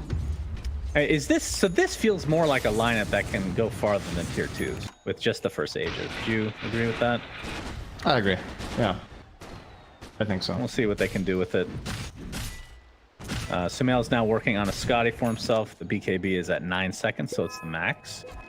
And I mean, what is Nigma? Do they have a power spike coming? I mean, it's sorry, I looked at Kuroki. He has a mech, which isn't unusual for support, but it's just weird to see for all these years. Is there like some sort of power spike that you would want to try to wait for? Well, for me, it was the Eclipse. Once again, I think waiting is the wrong strategy. I think you want to take advantage of the eggs while it has maximum value, so I would like to see them fight now. If they are waiting for something, what is it really? Luna BKB? Oh, he actually is. All right. Hey, what are you looking at? Alchemist BKB is very close. Is that even very good here? He's gonna walk in and cast an acid spray and a concoction and then hit for 100 damage. Yeah, I thought he'd at this stage would just go, if he's gonna have that much gold, just get that second axe. Get an axe for Ember or Solar Crest maybe. Yeah. I don't think BKB is gonna drastically change anything for him. So don't really agree with this choice, but we'll see. Like, I'm just trying to figure out if there's a very, very big value play you can make with this BKB. Can you like concoct and just run at the IO perhaps? Or because he can't kill anyone, not even close. So what are you getting the BKB for, except just to make sure you get a concoction off? That's kind of all it does. Yeah, that's a great and valid question, Cinderin. I couldn't answer it for you. Maybe in a post-game interview in the future, we can get that settled for you. It hits. Kuro's broken. Yeah, Kuro is running into his base, which he's still not technically safe, but the ice shards do create a little bit of a space here. Bushwhack. And looks like that is a retreating Stampede. Well, they see Miracle in the forest as well. But Mind Control, Double Edge, Thompson slows him down. And this looks like an inevitable death for Mind Control, who does have that BKB like we talked about. Oh, okay. BKB. Yeah. Let's see what it does. It's creating space. You can't argue that, Cinderin. He goes into the trees. There's the shackle. Double edge. Hoof stomp. Could he not have TP'd out after BKB there? He could have. Yeah. I mean, he was focus fired, right? But I feel like that's not enough damage. He was a bit in the tree lines for a short while when he BKB'd. I think he had a bit of fog. So. Yeah, I mean, so this is a 6K net worth lead for OG, and it is an alchemist against an alchemist. It is off lane, but still, it feels like the 6K is really more like a 10, 11K net worth lead right now. It's a major lead. Seb? Even 6K would be huge. Is Seb? Yep, force staff to safety. Miracle, just trying to be as annoying as possible. So this Aegis is now gone. Butterfly, very close to being finished for Sumail, and they can just wait for the second rush. They have so much map control right now. They have their stack camps to get through. They have the entire NIGMA jungle to get through. So feels like sky's the limit right now for OG in this game too. As we have another relocate. Into the creeps we go, defending the tier 1 tower. That was a baby relocate if I've ever seen one. But this gives them enough time to get the butterfly as well. Yep. Min-max to the highest level, Cinderin. Yeah, they don't feel like they're going to need this relocate in the next minute. They have full map control. I guess NIGMA will go to the one place they can go through, which is bottom. They're just going to follow Miracle. Damn, he is just a shell of last game here. Level 14. Yeah. Minute 25. Windranger, even after those 2 or 3 deaths like we talked about on Tops and Chain dying, he's still 3 levels ahead of Miracle. It's been a rough one. What do you think the biggest reason for that is? Is it just, I mean, obviously he lost his lane. We can go back to that every time. Is that literally That's the biggest reason. He lost his lane really badly. He didn't just lose, he got absolutely run over. That's the biggest reason. The second biggest reason is obviously that they didn't really find many kills afterwards as a recovery. Right. All right, they're gonna try to go high ground here, which again, no Aegis right now. Nice damage from GH and Kuroki. Sumail's at half HP, and they're just gonna blow up GH from basically the other side of the base here. Not much really needed to take him out. That's how much of a lead they have right now. 9K. And we just wait for the second rush, which is in another minute and a half, so a longer spawn than normal. I think it's been like 20-30 seconds since it was available to see, so. But all the outer towers, other than the tier 2 bot, are down. Now there's a DD bot for Thompson to bottle up. Which this will align pretty nicely with the upcoming Roshan fight, which I assume, like from NIGMA's perspective, they have to defend. Which again, Eclipse with Ags, that is, I mean, in an enclosed space like Roche Pit, that is pretty powerful. Acid spray it is on top, theoretically you have possible. Some But once again, the options just... It's extremely situational what they have to do, right? They have to find a key stun that they can kill with Eclipse in, and they can't be on the BKB heroes.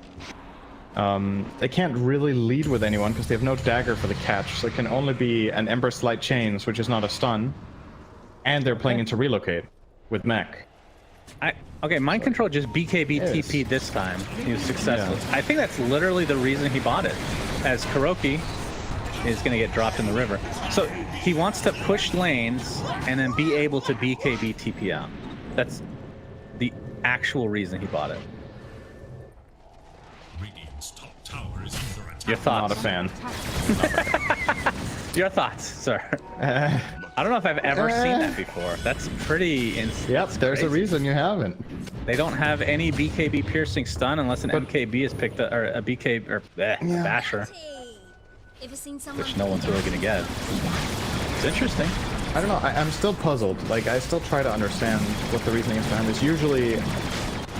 Usually Mind Control's builds and what he does in the game make a lot of sense to me, but this one is just a bit out of left field. Maybe he feels like he just, with BKB, he can get like 2 concoctions off in a fight, and without it, he can get 0. Maybe it's something like that. Because I really don't think it's for the split pushing argument. I just don't think you pay 4K gold for that. Aegis on Sumail. Yep, second row. It was they get scanned the out. shard too? That's a good question. IO has it. I assume that's who they gave it to. So Tether now stuns. We're back to 1999. That's not technically accurate. When was IO put in? Like 2006 or something like that? Did we ever relocate? All right, into the creep wave. I keep hyping up this relocate. There's nothing else to hype up. This game is a Gaben level shellacking, Syndra. Not even remotely close. Sumail almost has Satanic as well, so gonna be close to unkillable. All of OG's heroes are sitting under an observer ward here, so NIGMA did have information about what's happening, but I think even if they didn't have a ward, they kind of knew where they were anyway right now, to be honest. Miracle, not gonna get any courier kills here.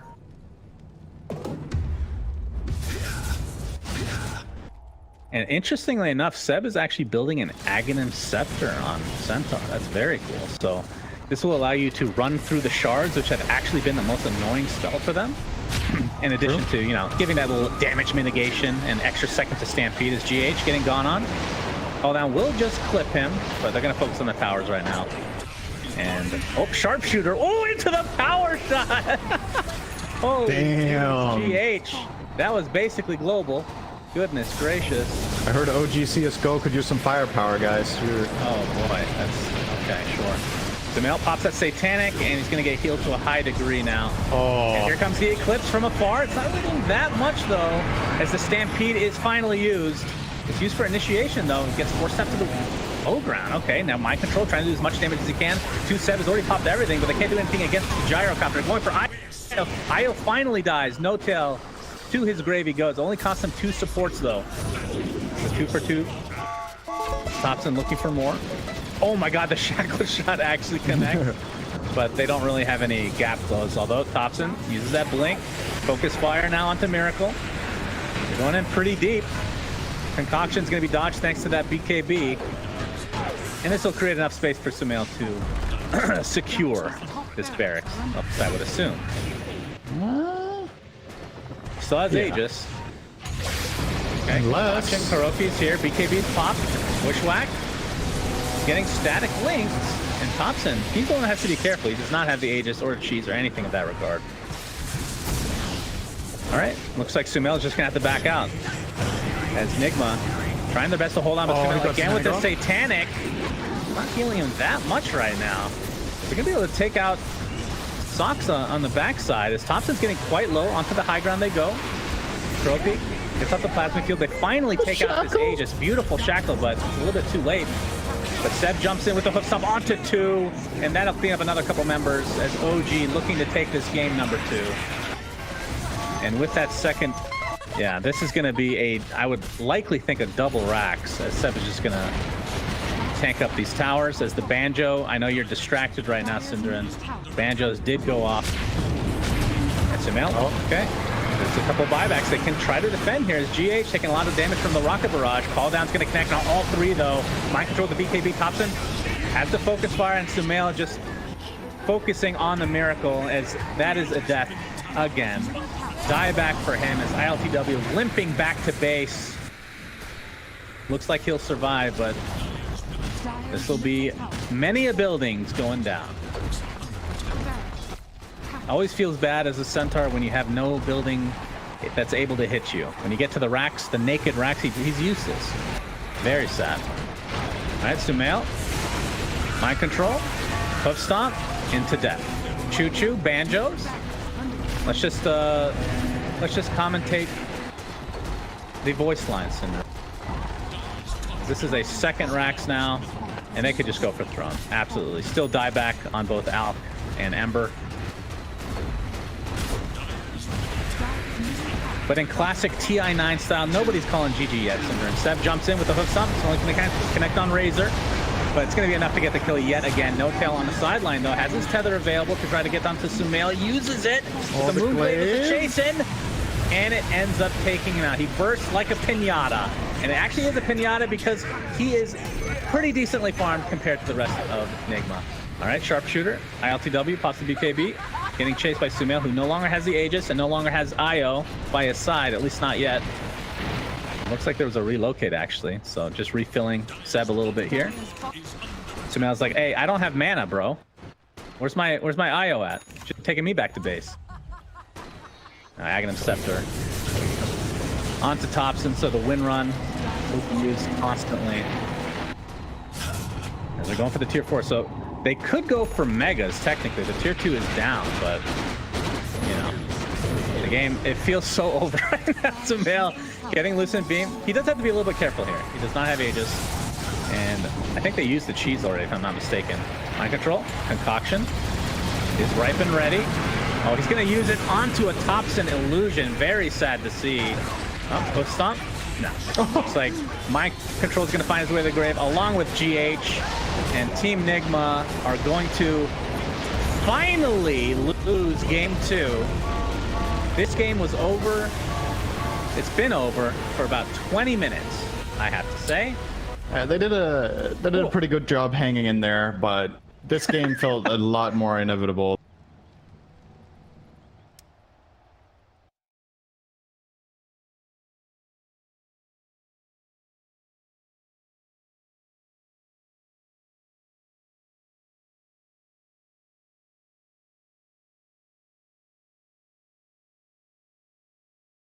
And I think the team NIGMA got this one.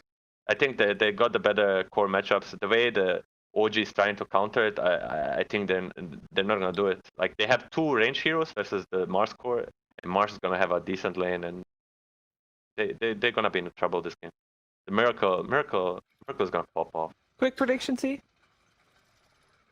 Fun game. You know, emulating game 1. OG needs to kind of learn a bit more from that game, because NIGMA looks scary for sure. Okay, well, it looks scary. Looks like if we're going to have a remake of Game 1, that means 30 kills in 20 minutes. I'm down for that. Our commentary team is ready for that as well. Let's head over to Suns Fan and Cinderin. Hello, Cinderin. Hello. How are you doing today? I'm good. Man, what's going on today with the Dota? The drafting Good question. is absolutely crazy today from both teams. So we just went from a 5 Razor to a 5 Naga. Yeah. And I think neither of those have been played in the entirety of this qualifier, maybe any of the regions. I could be wrong. There might have been like a Razor game, and I haven't watched every, but very, very rare stuff coming out. And this is obviously 2 teams that have incredible experience with the game in general and against each other. So they try to be creative and come up with something different. I did not think I was going to see a Drow Naga lane today when I woke up, but that could be what I get in the end here. Very interesting stuff from OG. We're getting closer to TI. That means Naga will be a hero, and it's always been a flex of sorts. You're right, it hasn't been a while since it's been support, but it's not as rare as the position 5 Razor, though. I will say that emphatically. But yeah, you're right. It's the position 5 Naga. We got the position 1 Drow, and mid Razor going to be going against a mid Timbersaw. So, what is that matchup like? So basically, when OG had the last pick, what they identify is that NIGMA have 3 melee cores, and that's why NIGMA banned Monkey King, right? Because that's the tops and go-to in these situations. Right. So then you think, okay, what are the next heroes that are amazing against melee cores? And that's Razor, right? He's the first one that comes to mind. So they pick that. I think Timbersaw is one of the melee heroes that does the best against Razor, simply because when you get levels in reactive armor, you're tanky enough to not get killed. You have a natural way of getting away with the Timber Chain, and you have spell damage, which, you know, that's one of the reasons that Razor loves laning against a hero like TA, is that she can only CS with physical. But something like Timbersaw, you can usually get at least a couple of CS per wave with just spell damage if you get drained. Thompson will obviously drain him no matter what to build an advantage. But I reckon Miracle will do better in this lane than in last game. I don't think he's more favored than last game, but it's harder to screw up, I think. Not expecting either. Can't believe I'm saying really that about Miracle, right? But that last game was just not good. Like, sometimes it happens, even to the best. It's what we call an anomaly, Cinderman. Yeah. But we're seeing Terrorblade yet again. This is a hero that likely will get a few touches in the upcoming patch, whenever that is.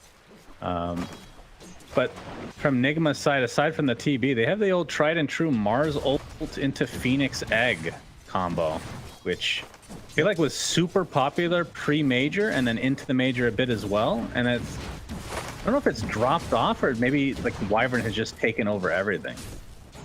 Combo's still good, right? Yeah, it is. I will say. Oh, hang on. GH. He's getting quite low. Sumail with the right dead. click. Not even needed. Yep. Just getting with the All right, creeps. so, and we obviously we did not get the Naga Drow lane, which I think would have probably been expectable because then you have melee range in both lanes instead of double range and double melee. But I think the call here from OG is if we put Naga Drow bottom, we're too exploitable.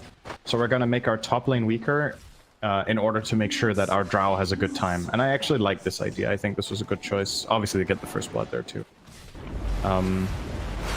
But yeah, about the Mars Phoenix, honestly, I think Naga is a really good counter, actually, that we're going to see in play here. When that Arena and Supernova get popped, you can Song of the Siren for disengage, you can try to kill the egg. And, it's a traditional solution to these AoE ultis to have a support Naga. See Seb getting killed here, though. Not having the best time on the Sand King. Yeah, and since we haven't really seen support Naga in quite a while, you talk about being a good counter with the song and all, but remember, since it is a support, they're not going to be getting a ton of levels on No Tail. And Song of the Siren radius 1,000 at level 1. It ramps up per level. So that's something that you don't really notice in the core roles because they just so fast, but something to watch for, obviously. Very true. But in the mid lane, Thompson 15-5 versus Miracles 14-1. So very, very. This is what we want to see. We don't want to see one person dumpster another. We want to see it very even.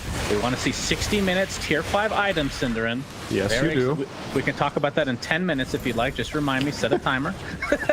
Sure. ILTW is going to pop the meta in the top lane. Pressuring Seb just a little bit out here, but are you expecting any lane to be kill heavy this time around? I think the most likely one is bottom, right? It's the double range Drow Lion against Phoenix Mars, who progress a lot by hitting level 3. Both lanes really do. Lion getting it before GH down here on the Phoenix. I can just see they keep laying into mind control. He's already forced to buy a salve, and now he's sending out a bracer for a little bit of sustain at least. But yeah, that should be the most likely kill lane. Like, Thompson is going to keep doing this in mid, and Miracle will be like, wow, this is really annoying. And I'm going to wait it out and try to get CS with Whirling Death. I'm actually surprised he's attacking the creeps. He currently has -5 damage, so it's not even doing anything. I feel like if you have minus damage, you should heal when you attack. That's my change log for next That makes patch, a lot of no sense. I mean, there's a lot of things that don't make sense in Dota, Cinder, and you don't ask questions. That is true. If I Strug did it, you'd be like, oh, okay, sure. But it's because I suggested you hate it.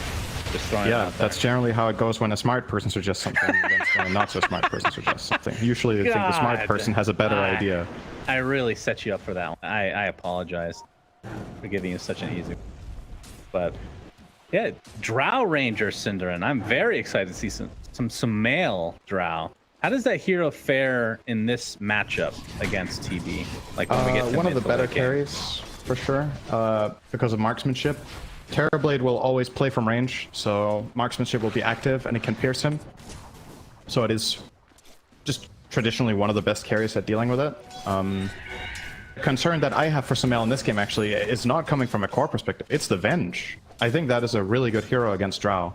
Swapping Drow out of position feels so bad. Like, this hero is extremely dependent on standing in the backlines, and they have a hero that can handle it. Core probably needs level 2 ult, so it's gonna take some time, but any good swap on Drow can determine a team fight, or at the very least force out like Song of the Siren, for example. So yeah, and that's really cool down. I mean, you could have Burrow Strike initiation, I guess. Oh, nice impale in the bot lane. Sumail's gonna turn around with this multi-shot. Very nicely played. Man, that was on point. Now my control just gonna get harassed to the outskirts of the lane here. ILTW though gets Seb's courier. For a second I thought that was Seb himself, but he is a scorpion and not that cute little courier. Dude, imagine if the couriers were as big as heroes. That would be menacing. That it depends on what I mean, it could be very cuddly. If it was a huge cat, it's a different story. I'd love that. Add that to the changelog, Cinder. I know you have a list for Ice Frog in the upcoming patch. He's listening to you every time. Yes, yes. Bigger couriers, got it. Nerf Fountain, okay. No. Make courier, make Fountain a cat, yes. But we should obviously talk about the implications of this match, as Kuro getting harassed here by No Tail. The magic missile off, but the winner of this is Thompson. Okay, gets the static link briefly onto GH, but he'll be no worse for wear. And all right, Kuro, with the help of ILTW, going to try to turn this onto No Tail. Looks like that'll be an easy kill, blocking him with Kuro's body there. But winner of this goes to face Tundra of all teams. Not that that is a shock, I guess, but I figured one of these two teams, I don't know if I speak for you as well, either NIGMA or OG, I figured they'd be in the upper bracket, but it is Tundra. Yep. And whoever loses will not be going to TI, Syndra. Do you have, do you think Tundra have the advantage versus both teams? I think it's probably going to be close. Tundra definitely has looked better, but I think perhaps with the experience of playing against them and their strategies, I think whoever faces them will look better than they did earlier. But yeah, Tundra has been looking really good, so probably still favoring them going in, but I would not be shocked to see them getting truly tested and even losing in the finals eventually. But let's just quickly go over how historical this game is going to be no matter who wins, right? So one of two things will happen. Either Kuro will miss TI as a player for the first time ever. That's 10 years. Speaking of Kuro, as he is now getting killed by his position 5 from last game, the Razor. Either Kuro will miss his first TI ever as a player, or OG will not go for the first time since they were OG and they won TI twice in a row. So, you know, it's pretty crazy. The stakes in this are probably, from like a Dota history standpoint, this might be the single craziest lower bracket game we've ever had in a qualifier. I would I definitely agree. Now, keep in mind that other teams that will miss TI. Other teams that have won TI, I know it's not twice, but have, in some cases, have not made it to TI. I think Wings is one of them. I think there's another one on top of that. I can't think of it on the top of my head, but so it has happened. You mean the following year? Yeah, the following year. All right. Sumail. Yeah. Oh, Miracle. Oh, he's gonna get Hex mid Timber Chain. There's a lot of damage to withstand. His Thompson's ult is popped right now. Timber Chain on the other side now, but he's completely surrounded with the Ensnare and the Impale. Nicely done from OG. That definitely helps Thompson out quite a bit. You can look at his net worth right so now. Toxic. You and these voice lines, Cinder. Get with it. This is lower bracket, okay? Take it seriously. I know. Well, I mean, I gotta highlight it, right? Because the teams have definitely muted each other. So, you know, they're not hearing it. That's probably There's true. Like literally no way. That's probably I think playing against OG and not muting their players is like, it's Griefing definitely yourself. negative win rate right there. Don't do that. Yeah, so OG, or NIGMA rather, tried to make a move bottom onto Sumail, but Mind Control missed the God's Rebuke in the start, and they actually needed that bit of damage to kill Sumail when he TP'd out, so pretty big. OG now with a relatively commanding lead, especially... Miracle. This is going to be a full duration static length. Be able to kill him, but this is going to be a lot of CS for Thompson here in the mid lane. He's actually rushing a BKB first item. What are your thoughts on that? I like it. That's pretty cool. I like it a lot for their lineup. They want a frontliner to come out of mid and just run at people so they can hit their stuns. Thompson can't die in this game when he's BKB to anything else than the Terrorblade. Well, he's gonna get not BKB currently, and he's diving the tower. Yeah, that was Reflection. Everybody has come to play, and Thompson, ooh, literally all 5 members of Team NIGMA. Goodness gracious. Thought he was playing Ember Spirit, but didn't have a Remnant, so that's... Yeah. That was weird. I mean, to be fair, he does play heroes that have a lot of mobility, Cinder, so Razor, not exactly the first hero I think of.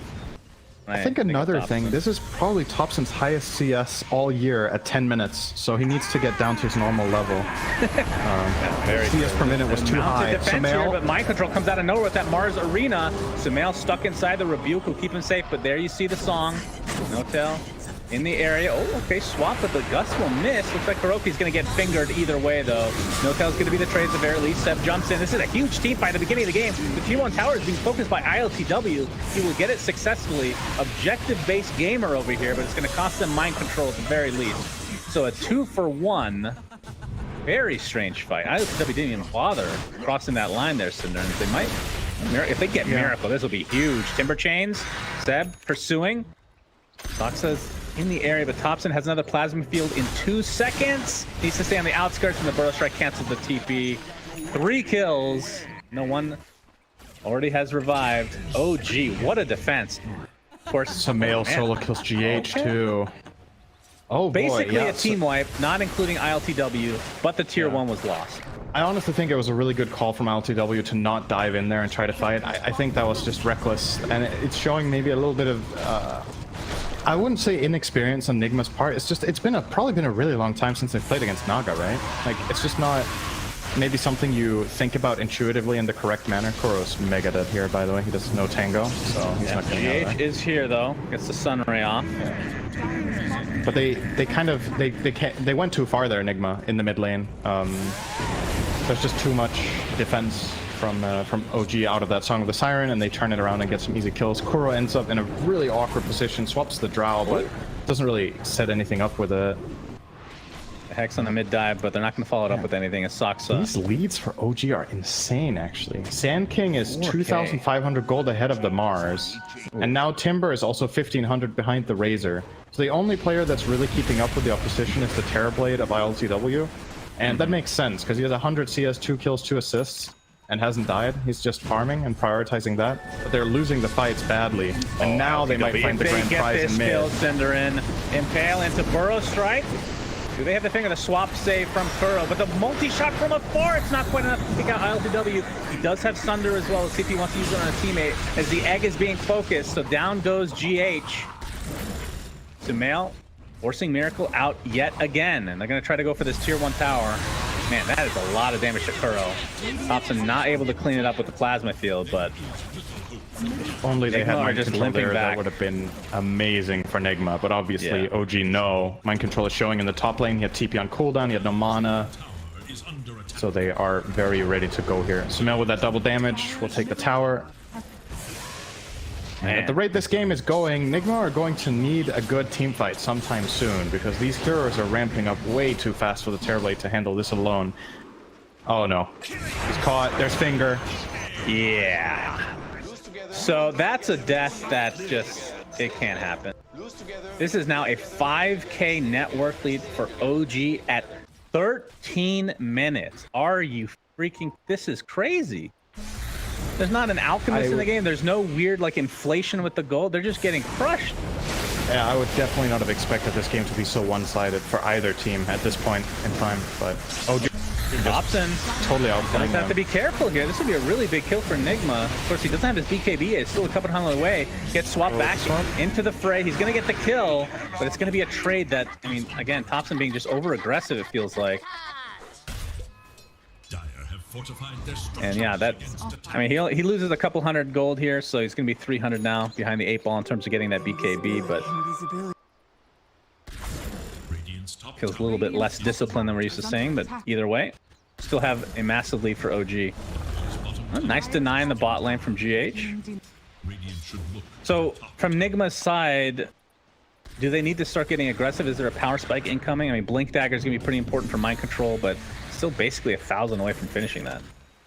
Yeah, I do think that's still the timing that you're aiming for, though. You need this big team fight set up so that Phoenix can have a major impact, and you can set up your Terrorblade as well. What OG are probably going to do is just play fast and keep looking for skirmishes, right? Like, they're rolling, and it's clear that Nigma are not interested in fighting currently. They're having a way more defensive posture. Their heroes aren't fully ready and online yet.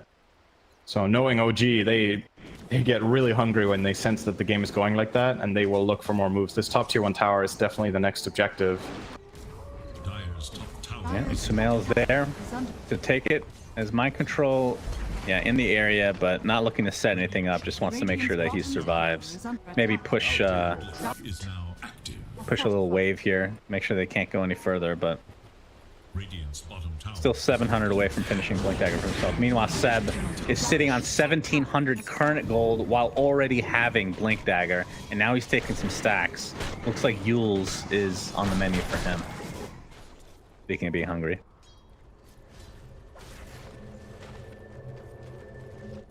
Thompson. So he does have his BKB now. He actually cancels his TP. They want to go on top of Miracle here. Soxa, all right, has the Earth Spike.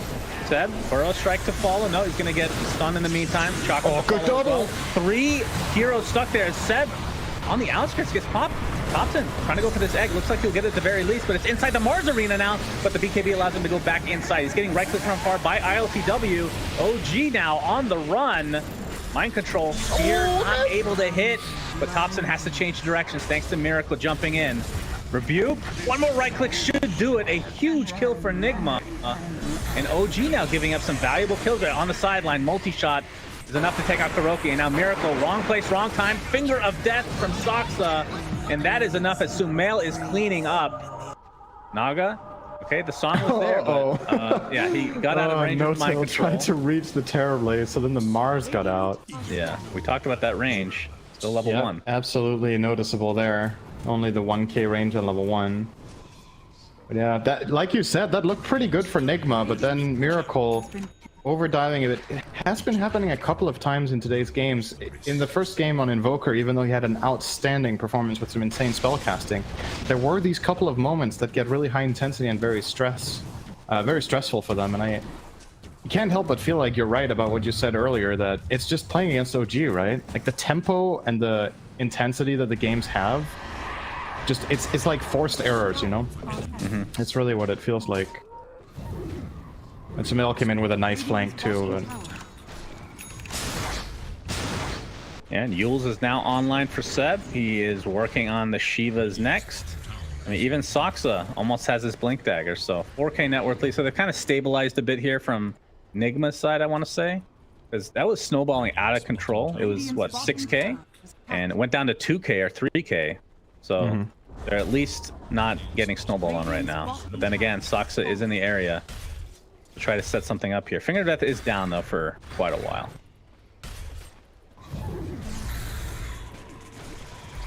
And from ILTW's perspective, has the Dragonlance Yasha. I think the Manta's on the way.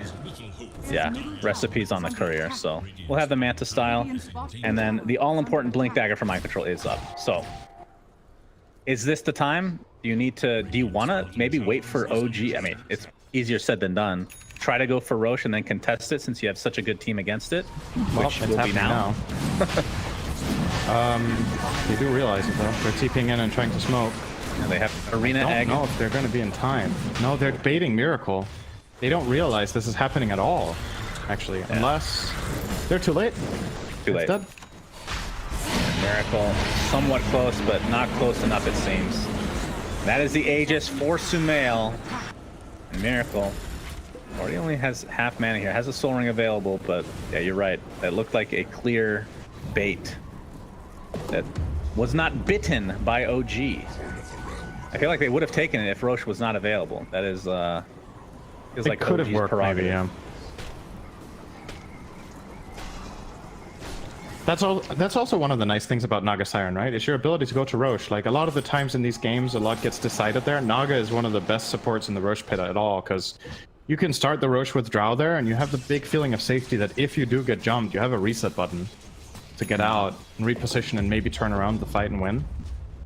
I think there's a really big part of the decision there from OG to go for Roche is that they have Naga.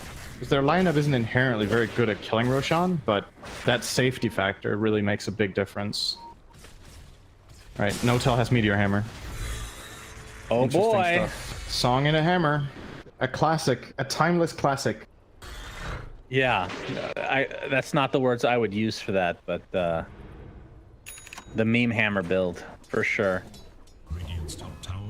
I mean, it's one of those things where you do have to time it if you want to actually, like, make sure they can't do anything about it, right? Song into actual Meteor Hammer. There's like a special I think trick you can to always it. BKB, right? Yeah, there was BKB, a time when you but couldn't BKB it because it was frame perfect out of Song if you pressed it in a specific way. I believe now that it's impossible, so you can always get BKB off. any mobility spells will. It's been so long since I've seen a Naga with Meteor Hammer. It's been a hot minute for sure. As Sumail going to focus on the tier 2 bot. He outranges it right now, so good to go. As ooh, all right. GH spots out Soxa. He's going to get out the Earth Spike, but actually the swap is there. It's going to be an easy kill on Soxa, but he gets the Finger of Death before his untimely death. Thompson looking for the egg instead. He'll get it. Mind control a little bit late. It's a double burrow strike from Seth. Beautifully done. His mind control just getting decimated within the arena itself. Miracle ends up cleaning 7 turn though, so it's a 2 for 2. And after all that, Kuroki somehow lived, despite being the one that was originally gone on. Still, Aegis online for Sumail, so. If MC connects a little bit earlier there in the arena, maybe they save the egg and that's big, but good play from OG to immediately identify that that was a killable supernova. That could have got really scary. It's always, when you commit to try to kill the egg there, if it gets saved, it's way worse than if you had never tried, because you kind of just have killed your own team. But they do pull it off and get out. So relatively even trade across the board. And I do think NIGMA should be happy with that. Like, the game has been looking really grim for them for quite a while, but they're slowly but steadily getting there over time. Like, Miracle's starting to get an item now, close to that halberd. Terrorblade Scotty is not too far away. GH got his Euls because they delayed. So some things are coming up, but I think OG should still feel very comfortable if they do get to fight right now, especially with no Supernova and Arena. It would be a great timing. But guess what? Arena, it's ready again because it's been 4 seconds, but the Supernova isn't ready. Indeed. Bottom towers now. But Song is up now. No-Tail now level 12, so he'll get that extra range. And okay, average Roche taken at 25 minutes. OG it. Interesting. Interesting statistic there. I like these kind of stats that are revolved around Roshan. As You love everything about Roshan. Roshan, shards, Ags. I love it. Roshan needs a sister, I think. Or a wife. Roshana. Or if you're from the south, both. Anyway, Sumail has the Aegis, and he's going for this tier 2 in the mid lane. Aegis still in tow. He's going for the BKB now. And obviously has a Hurricane Pike Manta. He is quite strong. But then again, if you look at ILTW, he is right on par, Synderen. As a Hurricane Pike Manta, and instead of the going for Scotty next, which this is the more typical Terrorblade build. It is. I think this is the tried and true default build that you deviate from when you have a good reason to, and I think in this game he doesn't. Like, Lance Manta Scotty looks solid, and then it's telling what he goes next. Sometimes, oh, hang on. Oh, ensnare Miracle here. Into no the Meteor way. Hammer. Yeah, maybe they're just something out here. No, still has a Song, Gust, keeping them at bay. Thompson now has the BKB. Working on the Assault Carrier, so they're focusing on ILTW. He's gonna get swapped to safety though. GH still has the egg. They're gonna blow up Kuro at the very least. Thompson's BKB is now out. Plasma Field, oh, the spear, the egg on the high ground as well, but there's the Song. Thompson is gonna be saved. The egg does hit No-Tail though. Song is still going because she has a very loud voice. No Burrow Strike. Mind Control's getting focused now. Wrong place, wrong time for him. Finger of Death bursts him down. So a 2 for nothing is OG. When we saw NIGMA, you talked about it, they were clawing their way back in, but now it's back to a 5k net worth lead for OG. Good save from No-Tail. Yeah, the Naga factor is actually so noticeable. You can tell NIGMA don't want to combine all their spells together because they're just going to get songed and be out of steam. Mind Control held the arena the whole time. He never arena'd the Razor that he pinned to the base wall. Maybe he thought they could kill him without it. And honestly, he would have got away. He could have just TP'd after the Song instead of standing or running away. So it wouldn't even have worked with the arena. And definitely an issue for NIGMA that they can't reliably get on the Naga in any possible way. Like, none of their lineup will get there and get that kill. The only hero that's mobile is Timber, and you know, Naga will just run away. He's too tanky. I'm just really impressed the fact that ILTW is able to keep the farm up here, despite his team kind of being. I mean, look at the map control right now for OG. And then again, we've seen a lot of Terrorblades just farm out of control. This hero just feels like it's on another level. With these illusions going to town. And he's getting pretty close to that Scotty. Not too far away, just like 300-400 gold. Mind Control working on the BKB for himself as well. So, does OG just wait for Roche number 2? Is that the play? I definitely think they could. They have good enough map control and good enough scaling that I don't think they worry too much about. See, compared to game number 1, that's a big difference, right? Because in game 1, when they had their Chen strategy, it felt like, okay, eventually when NIGMA gets big enough, this is going to get hard. In this game, I think OG can win this even after 60 minutes. Like, their lineup has Drow and Razor in late game, can be super strong with their talents and the right itemization. You've got Sanking, who's an excellent late game offlaner because of the low cooldown on the stun, and when BKBs get low, you get multiple of them off in a fight if you play it well. Lion, maybe one of the best scaling supports in the game. So definitely not lacking on the options here, so just take it easy if they want to. And I think this is a storyline that we talk about with other teams that I don't think it really comes into play here, where nerves can get the, like Tundra, this would be a great example for them. A lot of players have not gotten to, this is to go to TI Center, but both of these teams so experienced. That is not a thing at all. Is Top smoke here from Team NIGMA. Oh, Brogan is looking for an opening. He's just going to get blown up instead. His hammer, though. From Team NIGMA.